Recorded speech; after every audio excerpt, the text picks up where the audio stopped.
I was 60 years old when the ground shifted beneath my feet, though at first it didn't feel like an earthquake. It felt like a draft, a subtle, unwelcome chill moving through a room I thought I understood.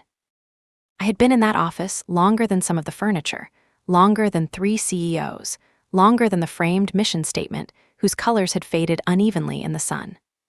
Longevity had taught me that real changes rarely announce themselves loudly. They slipped in disguised as efficiency, modernization, or help. The day began like any other. Coffee too hot, inbox already heavy, the low hum of printers and restrained conversations forming the familiar soundtrack of my mornings.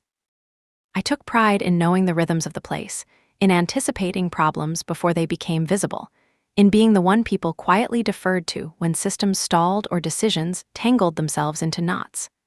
Experience doesn't always shine. Sometimes it simply steadies things. I had spent decades steadying things.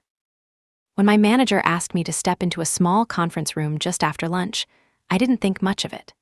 The room smelled faintly of dry erase markers and old carpet glue. He smiled with a careful softness that should have warned me, but years of loyalty-dull instincts. He spoke about transitions, about supporting growth, about how valuable my knowledge was. Then he mentioned bringing someone new on the team and how I would be perfect to help get him up to speed. I remember nodding. Of course I nodded. I had trained people before. It was part of the unspoken contract. I gave my knowledge freely, and in return I had stability, respect, a sense of place. The new hire was younger, eager, polite in that way people are when they know they need something from you. He shook my hand firmly, looked me in the eye, called me ma'am once and then corrected himself, embarrassed. I smiled to put him at ease. I always did. Training him became my new full-time job layered on top of my actual one. I explained systems that had evolved organically over years, processes never written down because I was the living documentation. I showed him shortcuts born of long mistakes, warned him where things could break, where personalities could bruise if mishandled. He took notes diligently, asked questions that revealed both intelligence and inexperience. I found myself wanting him to succeed because success had always felt communal to me. If the team did well, we all did well. That belief had sustained me longer than it should have. There were moments, small and fleeting, when something felt off. Comments dropped casually about budgets, about restructuring, about how fresh perspectives were good for morale. I brushed them aside. Paranoia is an indulgence when you're tired, I told myself. Besides, I had earned my place. I had given this company more than time. I had given it parts of my life I would never get back. The incident that changed everything didn't come with raised voices or dramatic pauses. It came disguised as a clerical error. I was helping him fill out a form for access credentials when a payroll document flashed briefly on his screen. Numbers have a way of burning themselves into your mind when they don't belong. His salary sat there plainly, unapologetically higher than mine. Not by a margin that could be explained by market fluctuations or negotiation tactics. It was nearly double. I didn't say anything right away. Shock has a way of freezing the tongue before it reaches the brain. I finished the task, closed the file, and returned to my desk with my heart pounding in a rhythm I didn't recognize. 60 years of work, of loyalty, of quiet competence, and suddenly the narrative I had lived inside fractured. I replayed the training sessions in my mind, every patient explanation, every extra hour, every assumption that we were standing on equal ground. That afternoon stretched unnaturally long. Each email felt heavier, each polite exchange slightly absurd. I watched him across the office, laughing with colleagues, unaware or perhaps simply unburdened. I wondered if he knew. I wondered if he suspected. I wondered how many others knew and said nothing. The office, once familiar, began to feel like a stage set where I had missed a crucial rehearsal. As I packed my bag that evening, the building seemed to exhale around me. I walked to my car, slower than usual, the realization settling in layers rather than all at once. This wasn't just about money. It was about value, about visibility, about the unspoken assumptions that decide who is worth investing in and who is quietly prepared for replacement. I sat behind the wheel for a long time before turning the key, understanding with a clarity that hurt. The cut had already been made. I just hadn't felt the pain yet. The next morning I arrived earlier than usual, as if punctuality could anchor me to something solid. The building was quiet, lights humming awake one row at a time, and for a brief moment I pretended the previous day hadn't happened. Denial is efficient like that. It lets you function. I sat at my desk, opened my notebook, and reviewed the training outline I had carefully prepared for him. Every bullet point now looked like an act of self-erasure. He arrived 10 minutes later, cheerful, holding a coffee he didn't offer to share. We exchanged pleasantries, and I noticed how easily he filled the space, how quickly people turned toward him when he spoke. None of it was offensive. That was the most unsettling part. There was no villain twirling a mustache, no obvious cruelty. Just a system moving smoothly, impersonally, in a direction that did not include me. I continued training him because that was what I had always done. I explained legacy software quirks, the reason certain procedures existed despite looking redundant, the political history behind decisions that no longer made sense on paper. He listened intently, sometimes interrupting with suggestions that sounded innovative but ignored the context I was trying to give. I corrected him gently. He thanked me sincerely and wrote more notes. As the days passed, a strange doubling occurred. I was performing my job and slowly watching it detach from me, piece by piece, like a shadow learning to walk independently.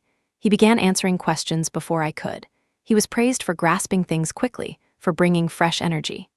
Managers stopped by his desk more often than mine. I was still included, but increasingly as an accessory, the seasoned voice brought in to validate decisions already made. I caught myself studying him in ways that made me uncomfortable. How he spoke, how he dressed, how confidently he claimed space. I wondered which of those traits justified his salary in their eyes. It wasn't bitterness I felt so much as confusion. I had done all of this before, more carefully, more thoroughly, and yet the reward structure had shifted somewhere behind my back. One afternoon, while explaining a critical reporting process, I realized he had stopped taking notes. He leaned back, nodding as if absorbing through osmosis. When I asked if he had questions, he smiled and said, "No, I think I've got it. It's pretty intuitive." The word stung. Intuitive to whom? I thought of the years it had taken me to make it so, the mistakes that had taught me what not to do. Intuition, I learned, is often just invisible labor recognized too late. I went home exhausted in a way that sleep didn't fix. My reflection in the bathroom mirror looked older than I remembered, not because of lines or gray hair, but because something inside had thinned. I thought about the women I had mentored over the years, how many of them had quietly left, citing reasons that sounded personal but never quite were. I wondered how often I had told myself I was lucky just to be there. By the end of the week, the imbalance had become impossible to ignore. He was being invited to meetings I was. Decisions were being routed through him for approval, even when I had built the framework myself. I corrected errors discreetly, not wanting to undermine him, not wanting to appear difficult. Each correction felt like a small betrayal of myself. I began to understand that training him wasn't about knowledge transfer alone. It was about legitimacy. My experience was being mine to authenticate his authority. I was the bridge, and bridges are rarely thanked once crossed. The realization settled heavy in my chest, not as anger yet, but as a quiet, dawning grief.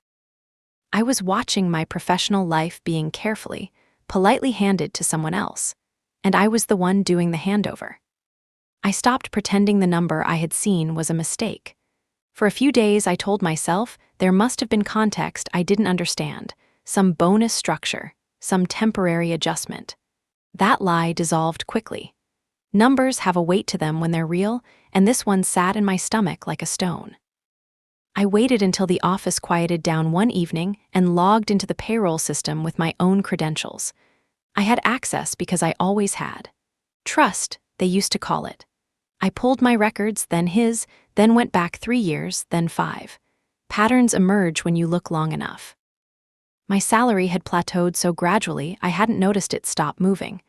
Cost of living adjustments had been framed as generosity. His pay, on the other hand, entered the system fully inflated, confident, unquestioned. I closed the screen and leaned back, staring at the ceiling tiles. It wasn't just that he earned more. It was that he earned more to do what I had already done, was still doing, and was now teaching him to do.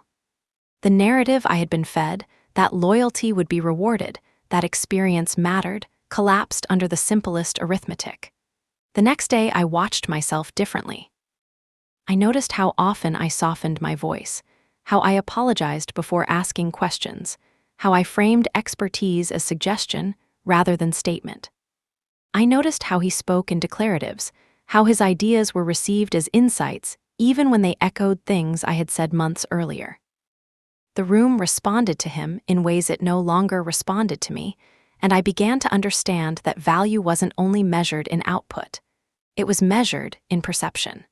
I confided in no one at first. Shame has a way of isolating you, even when you've done nothing wrong. I worried about sounding bitter, about confirming stereotypes I had spent a lifetime disproving. Instead, I kept working, kept training, kept smiling. That smile became a kind of mask, one I wore so often my face ached by the end of the day. Eventually, the silence became unbearable. I requested a meeting with my manager, choosing my words carefully, rehearsing them like a script. When I mentioned the discrepancy, his expression tightened in a way that told me I wasn't wrong. He spoke about market rates, about negotiation, about how younger hires had different expectations.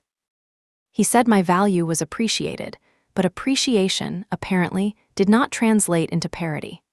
I asked why I hadn't been given the opportunity to negotiate. He said I never asked. The answer landed with a dull thud. I thought of all the times I had been told to be patient, to trust the process, to be grateful. I realized how often silence is mistaken for consent. I left that meeting with clarity rather than comfort. The betrayal wasn't sudden anymore. It was structural.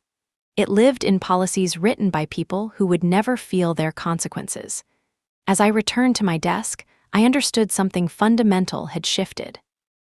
I wasn't just training a replacement. I was confronting the cost of a lifetime spent believing fairness would arrive on its own. After that conversation, something unspoken settled over me like a rule I had somehow missed in the handbook. I began to call it the smile policy. It wasn't written anywhere, but it was enforced with remarkable consistency. As long as I remained pleasant, agreeable, and useful, everything could continue without discomfort. The moment I stopped performing gratitude, I would become a problem. So I smiled. I smiled in meetings where my ideas were rephrased and credited to someone else. I smiled when my calendar invitations quietly disappeared while his multiplied.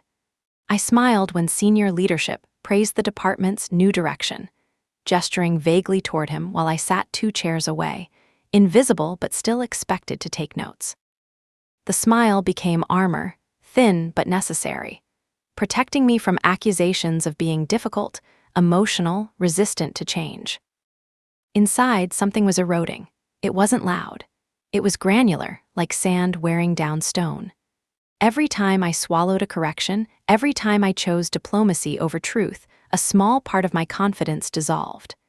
I had spent decades cultivating professionalism, believing it would shield me. Now I saw how easily professionalism could be weaponized against you, used to demand silence in the name of harmony. The training continued, though it had shifted tone. He no longer needed explanations, only confirmation. "This is how it's done, right?" he would ask, already moving forward. When I hesitated, he would glance at his screen, impatient, and I would hear myself say yes even when the answer was more complicated. I was complicit in simplifying my own work out of existence. At home, the strain followed me. I found myself snapping at small inconveniences, losing sleep, replaying conversations long after they ended. Friends noticed the change in my voice when I talked about work. I minimized it, deflected with humor. Admitting the truth felt like admitting failure, and I wasn't ready to name it yet. One afternoon, HR sent out a company-wide email about values, respect, transparency, equity. The words looked polished, reassuring. I read them twice, then closed the message and laughed, a short, humorless sound that startled even me. Values, I realized, were aspirational. Policies were real. And the most powerful policies were the ones no one acknowledged. I began documenting things quietly. Dates, meetings, decisions. Not with a clear plan, just with a growing sense that memory alone wouldn't protect me. The act of writing things down gave me a strange sense of grounding, as if I were reclaiming some authority over my own narrative. Still, each day required performance. Each day demanded the smile. And with each passing week, the cost of maintaining it rose. I felt myself approaching a limit, though I didn't yet know what crossing it would look like. I only knew this: silence was no longer neutral. It was taking something from me, and eventually it would take too much. There comes a moment when silence stops feeling strategic and starts feeling cowardly. I reached that moment on an ordinary Tuesday, the kind filled with status updates and muted conference calls, when I realized I was rehearsing my own invisibility with alarming skill. I knew then that if I didn't speak, whatever followed would be something I had silently agreed to. I asked for another meeting. This time I didn't dress it up as curiosity or confusion. I framed it as a question I deserved to ask. I prepared carefully, not just facts and figures, but tone. Calm, measured, reasonable. I knew how easily a woman my age could be dismissed as emotional, how quickly decades of credibility could be reduced to a mood. When I sat across from my manager again, I felt an unfamiliar steadiness. I asked why I was being paid significantly less than the person I was training, despite having built the role, the systems, and the institutional knowledge he was now inheriting. I asked what, specifically, justified the disparity. I asked what path existed for correcting it. The answers came wrapped in language, meant to soothe rather than solve. He spoke about alignment, about compensation bands, about how difficult it was to make adjustments at my stage without redefining scope. He reminded me of my retirement horizon, as if time ahead of me were already discounted, as if proximity to an ending justified diminishing the present. I listened without interrupting. Then I asked the question that changed the temperature in the room. If I weren't here, I said, how long would it take him to do this job independently? He hesitated. That hesitation told me everything. He admitted it would take months, maybe longer, without my involvement. I nodded and asked the next question. Then, why am I valued as transitional? There was no good answer, only discomfort. Only the subtle shifting that happens when a polite fiction collapses under direct scrutiny. By the end of the meeting, nothing concrete had been offered. No adjustment, no timeline, just appreciation again and a vague promise to revisit things later in the year. I walked out knowing later was a euphemism. It always had been. But something else happened too. I felt lighter, not relieved, resolved. Speaking hadn't fixed the problem, but it had clarified it. The power imbalance was real and it was intentional, whether acknowledged or not, and now it was named. Back at my desk, I looked at the notes I had been quietly keeping. For the first time, they didn't feel like a private coping mechanism. They felt like preparation. I understood that asking the question wasn't the end of anything. It was the beginning of choosing how much more I was willing to give to a place that had already decided how replaceable I was. That afternoon, as I watched him present work I had guided, I no longer felt the need to smile. I felt something sharper, cleaner, awareness, and with it came a decision, still forming but irreversible. I would not disappear politely. Whatever happened next would happen with my eyes open. The realization didn't arrive all at once.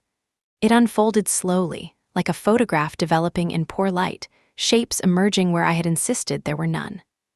I had been so focused on him, on the salary, the training, the optics, that I missed the larger pattern forming around me. It wasn't just my role being transferred. It was my relevance being quietly sunset. I began noticing how often decisions were made before meetings even happened. Conversations occurred in hallways I was no longer invited to linger in. Strategies were finalized in calendar blocks labeled vaguely, then presented as conclusions rather than discussions. I was no longer part of the thinking phase. I was part of the execution phase, and even that was temporary. One morning, I discovered a draft organizational chart left open on a shared drive. My name appeared exactly once, tucked under a heading called Legacy Support. His name sat higher, connected by clean lines to future initiatives, pilot programs, leadership tracks. The chart wasn't malicious. It was efficient. That was the cruelty of it. Legacy support. I stared at the words longer than I should have. Legacy sounded respectful, almost honorable, until I understood what it really meant. Maintenance. Wind down, knowledge extraction. I wasn't being replaced by a person. I was being replaced by a strategy. That day, training him felt different. I found myself holding back, not out of spite, but instinct. I answered questions accurately but no longer expansively. I stopped volunteering context that went beyond what was asked. For the first time, I protected something of my own. It felt strange, almost disloyal, and then I recognized that feeling for what it was: conditioning. He noticed the shift, asked if everything was okay. I told him I was fine, and I was in a way. The illusion had finally broken, and clarity, though painful, was stabilizing. Later that week, HR scheduled a career conversation. Not a review, not a planning session. A conversation. They spoke about transitions, about knowledge preservation, about how valuable it was to document processes for continuity. They asked how I felt about mentoring on a broader scale, perhaps part-time, perhaps as a consultant later on. Later on, they were planning a future that assumed my absence while keeping my usefulness intact for as long as needed. I listened, nodding, asking questions that revealed more than they intended. There would be no role expansion, no recalibration, no acknowledgement of imbalance, just a carefully managed glide path toward the exit. When the call ended, I sat in silence, hands folded, breathing slowly. I thought about everything I had given this place: weekends, late nights, emotional labor no job description ever captured. I thought about how easily all of that had been reframed as something to be archived. That was the moment I understood the truth I had been avoiding. This wasn't about age alone, or gender alone, or one coworker's salary. It was about how institutions decide whose future matters and whose past is sufficient compensation. I closed my notebook and opened a new document. Not for them, for me. If I was being replaced, it would not be without consequence. And if I was leaving, it would not be quietly, conveniently, or on anyone else's timeline but my own. I started earlier than everyone else after that. Not because I was eager, but because quiet makes truth easier to hear. The office before sunrise had no performances, no careful phrasing, no witnesses. Just systems doing what they were designed to do, leaving behind records most people never bothered to read closely. I followed the trails I had ignored for years. Emails confirming decisions that were later attributed elsewhere. Meeting notes edited after the fact. Salary band documents written broadly enough to justify almost anything. None of it was explosive on its own. That was the point. In isolation, each item looked reasonable.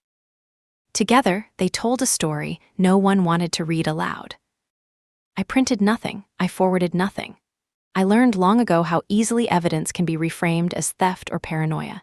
Instead, I documented dates, times, language, who was copied, who was conspicuously not. I compared job descriptions against actual responsibilities, mine and his, side by side. The overlap was nearly complete. The difference was not performance, it was expectation. As I worked, a calm settled over me. Not satisfaction, precision. I wasn't building a case fueled by outrage. I was assembling facts the way I had assembled systems my entire career, methodically, quietly, with an understanding of how things could fail if mishandled. I reached out to 2 former colleagues who had left years earlier, women close to my age. Casual messages at first.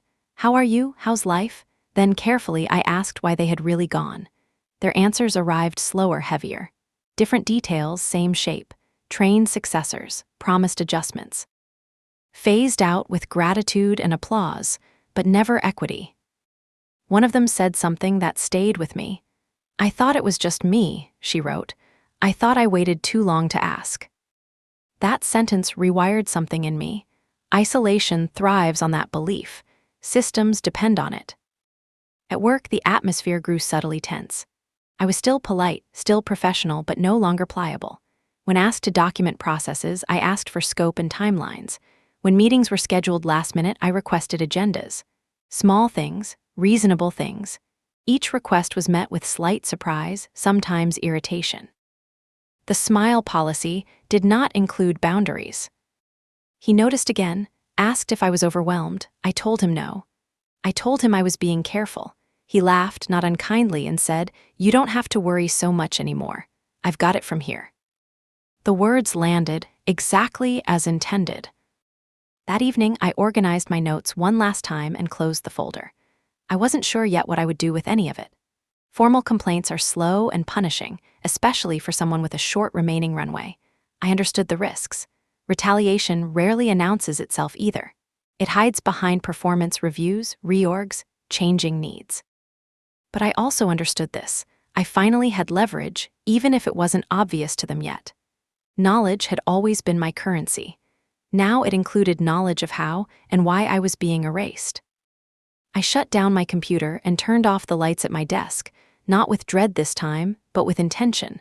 Whatever came next would cost me something. Silence already had. The shift came quickly once I stopped making things easy. It started with small frictions that were easy to explain away if you wanted to remain generous. A meeting moved without notice. An email unanswered until the question became irrelevant. A project reassigned temporarily and never returned. None of it blatant enough to protest without sounding paranoid, all of it precise enough to sting. I was no longer invisible. I was inconvenient. The first direct consequence arrived in the form of a performance conversation, unscheduled and oddly urgent. I was told my tone had changed, that I seemed less collaborative, that there was concern about my adaptability. The words were delivered calmly, almost kindly, but they carried an unmistakable warning. The same behavior that had once been called leadership was now framed as resistance. I listened carefully. I did not apologize. Instead, I asked for examples. Specific ones, dates, outcomes. The room grew quieter. Vague concerns don't hold up well when asked to stand still. What followed was backpedaling, soft qualifiers, a suggestion that stress might be affecting me. I thanked them for their concern and asked if there were any documented issues with my performance. There were not. From that point on, the pressure became more creative. Deadlines tightened. Expectations blurred. I was copied on emails meant to establish a record, subtle traps designed to provoke a misstep. I recognized the tactics because I had helped design similar systems long ago, never imagining I would be on the receiving end. At home, the weight of it all settled into my body.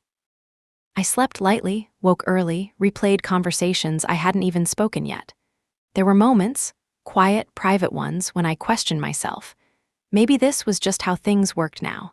Maybe I should have accepted the glide path offered to me, smiled my way into a gentle exit.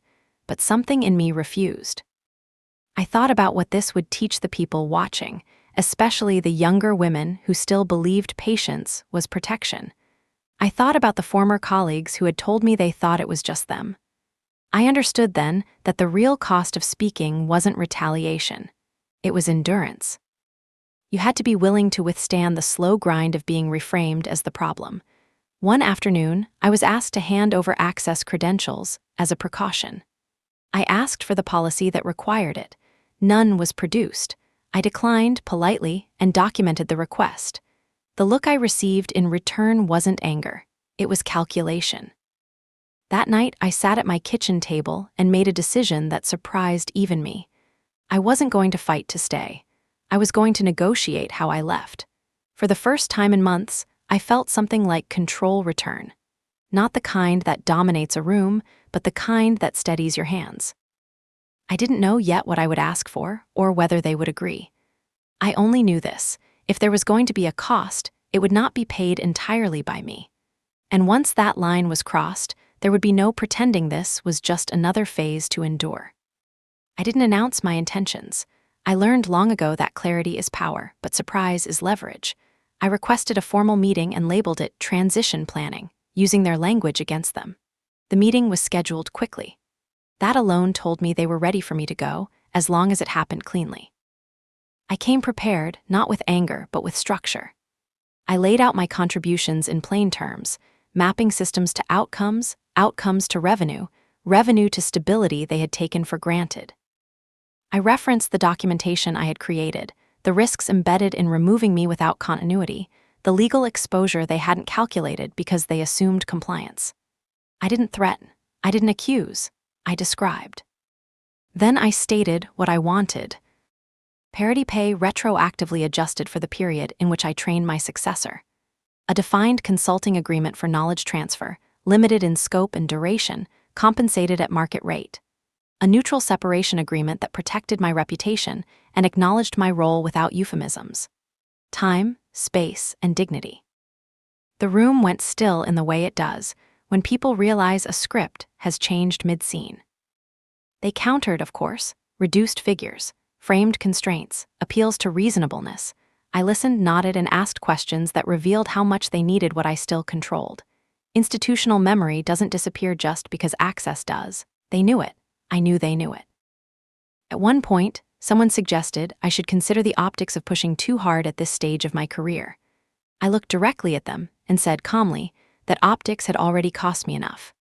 The silence that followed was the most honest moment I had experienced in that building. We negotiated for weeks. Each revision refined the truth. Each delay confirmed that this wasn't generosity, it was risk management. I remained steady, professional, precise. I refused urgency that benefited only them. I agreed to nothing without it being written, clarified, and time-bound. When the agreement was finalized, it wasn't perfect. It rarely is, but it was fair enough to stand on. More importantly, it was explicit. No gratitude theater, no vague promises, just terms.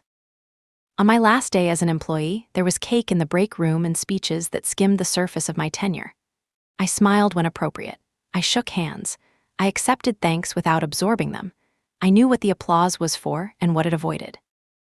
As I cleared my desk, I felt no triumph. I felt alignment.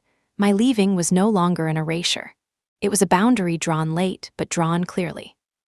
I walked out with my head up, not because I had won something, but because I had refused to surrender the last thing that mattered. How I valued myself. The first Monday after I left, I woke at the same time out of habit. The house was quiet, the light tentative, as if unsure whether it was allowed in yet. For a moment, panic flickered, an instinct to check email, to prepare for meetings that no longer existed. Then the truth settled in, steady and unfamiliar. I did not owe my morning to anyone else. That realization was more disorienting than the exit itself. I took my time making coffee, noticing things I had rushed past for years. The sound of water heating, the way steam fogged the window, the small pleasure of not measuring my day in deliverables. Freedom, I learned, doesn't arrive as relief. It arrives as space, and space can feel dangerously empty when you're not used to it. Messages trickled in from former coworkers, some congratulatory, some cautious. A few confessional. One younger woman wrote to say she had started asking questions she'd been afraid to ask before. That message mattered more than she knew. It meant the pattern had cracked, even slightly. The consulting work began slowly on my terms, defined scope, defined hours, defined value. The difference wasn't just financial. It was psychological. I was no longer performing competence in exchange for security. I was offering expertise in exchange for respect. The distinction was profound. I heard things, inevitably, that my replacement struggled more than expected, that timeline slipped, that institutional knowledge didn't transfer as cleanly as planned. None of it brought me satisfaction, only confirmation. Systems built on extraction rarely age well. Occasionally, doubt crept in. Had I stayed too long? Had I waited too late? Those questions surfaced late at night, uninvited, but they no longer ruled me. Regret loses its power when it's examined honestly instead of indulged quietly. What surprised me most was how my body responded. The constant tension I had normalized began to ease. I slept deeper. I laughed more easily. I realized how much of myself I had compressed to fit inside expectations that were never designed for me. Walking away without permission felt rebellious at first, then simply necessary. I hadn't burned bridges. I had stopped standing on ones that only went one way. And in doing so, I reclaimed something I hadn't realized I'd surrendered incrementally over years: authorship over my own time.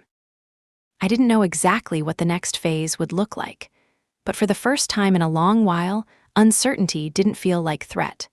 It felt like possibility, earned rather than granted.